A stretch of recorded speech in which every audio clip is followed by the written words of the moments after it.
When I tell people how small the town was, particularly if I was in New York or something, they go, what? Even to play baseball, if it rained and we still wanted, and we maybe got rained out of a game, you know, a bunch of us get on a bike and go up and pull the drag around, and that's small town. And that was a real plus. I didn't think about it at the time. Small town teaches you a lot. So I went to Wayne State College. I was going to be a biology teacher and a coach. I loved sports, but then I went, I see what they were having to do. And so I switched my major to business. I had wonderful mentors, people who took an interest in me. At the school was great. One guy that was most interesting for me was a guy named Norman Nordstrand. He was also a Wayne grad. But what he did is he organized a people-to-people program. And then he said, we're going to have this tour and you ought to go. And I said, I really don't have any money. I mean, and magically, this is another one of the mentors, magically I got a scholarship. That was a significant thing because I saw how they, in Europe, interchanged. I said, you know, I think I'd kind of like to teach at the college level. And so, bingo, you know, the first thing that happens is there's a guy that's teaching at the University of South Dakota working on his doctorate at Stanford that was a Wayne graduate that showed up on campus, and I interviewed with him. I said, look, I don't have money. Again, I don't have money for graduate school. I probably should just get a job and do something else. And he said, well, let me go back and I'll give you a call. And a week later I get a call and I got an assistantship there. When I graduated, I had a girlfriend at Wayne.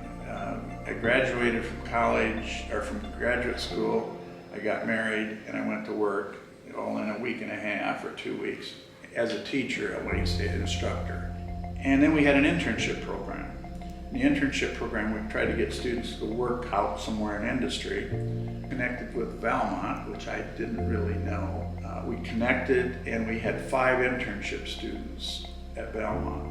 So they needed somebody for the summer, and I went back and I couldn't find anybody, and I called and I said, I really don't have a student that can work for the summer, but I'm not going to be working on my doctorate right now, so I would, if I can't find anybody, I'll do it. And I came down and worked in the industrial engineering area at Valmont, which was not my background at all. That's how I got connected with Valmont. Went back to teaching, and then I got a call that they had an opening. Would I be interested? And I really wasn't at that time. I really wasn't interested, but I wanted to see the guys that I'd worked with. So I went down for lunch, and I get an offer for industrial engineering trainee before I left that day. So I started. The point is, I started in the shop area. I loved manufacturing. I actually like business in general, but I loved manufacturing, and it was my way of kind of learning, and they trained me.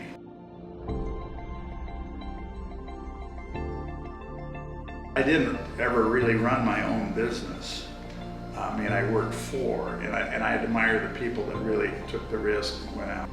We got into the finance business. We were financing pivots. I had to help raise money to do that with the banks in Chicago and other places. And so we ought to be in the insurance business. You know, we buy insurance for all these pivots that we finance, and we ought to do that. So I did get to start a business within Valmont. And that was an insurance business called Valmont Indemnity. And at one time, we were proudly saying we were probably the #1 insurer of certain pivots in the United States. Worked for this guy named Mones By. He got appointed as the CEO. I had no interest in being CFO, didn't even think about it.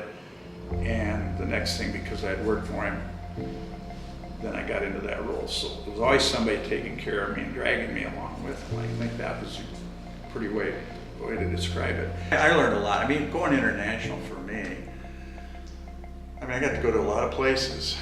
I spent quite a few trips to China, but the international side gives you a whole different dimension. And a lot of people don't get to experience that here. We had a pivot in front of the New York Stock Exchange.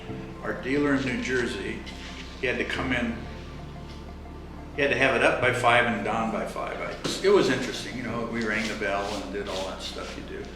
Went to New York Stock Exchange simply because we had international business now. All of a sudden we're international, and those people generally would only invest with the larger companies at the New York Stock Exchange. If you're on a New York Stock Exchange, then they might buy your stock. They start analyzing you though. And so that's where I spent a lot of time on investor relations trips. Big part of my job was to go out with our investor relations person and meet potential shareholders. A guy named Mario Gabelli. There's Gabelli funds, right? So you're going to his conference, making a presentation with a whole bunch of other companies, and his analysts are picking you apart as to whether or not you would be valuable to buy. Fremont, even today, isn't considered a large public company at all. It's called a small cap. It grew a lot. I mean, we went from, I think when I started there, we were about 900 people, and now they have 10,000 people working in it. When I left Belmont, when I retired, we went from one location, basically in the Valley, at 106 facilities in 24 countries. Culture, I thought we had a great culture at Belmont. The culture was, I learned, you better protect that. Saying, you need to know your people, you need to kind of know something about, when they walk in the morning, you should at least know if there's something wrong. You need to know that because they bring that to their work. And if there's something really wrong, you want them to be able to tell you, but you need to set up a culture so that they can say, it's a mess. I'm doing this, something's going on, or my mother's sick, or whatever it is. All your workers are partners with you. They all have their different issues. They don't agree. They think you're an idiot. Sometimes it's because you're in management. Sometimes they're absolutely right. But it's people. Mr. Doherty said it well, because he gave almost all of his fortune at the end to his foundation. People don't. He said it's hard to give money away effectively. Effectively, a key word. You got to make sure it's doing something. When you can help somebody else. But we all came from nothing. But for the most part, there's a whole bunch of people in need. If you can share with others, do so, particularly those in need. But there's a big but. Make sure you understand if you're making a difference or not.